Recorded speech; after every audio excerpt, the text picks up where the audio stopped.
everyone, it's Dr. Ramani. Just a reminder, please tune in to Navigating Narcissism. This week's episode takes on a story that many of you are already familiar with.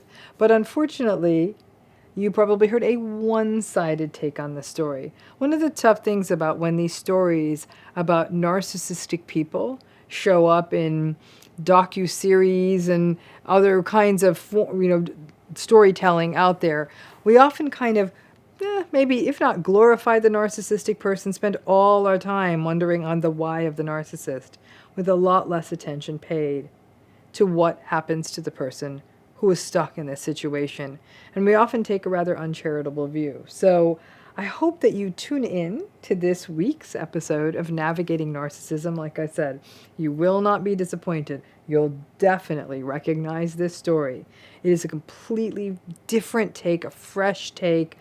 Some of you may agree. I know some of you won't. And that's the idea of this podcast, is to really spur on conversation about these issues that we don't always get to talk about, or that the way they're presented in sort of more traditional media, like I said, is skewed in a way like, let's make sense of the narcissist. My attitude is, how about we don't make sense of it because it's not good for any of us, but instead, let's finally give some volume to the voice of survivors. So you can go to the video notes here. You'll see a link for it. You can get the link to the podcast here.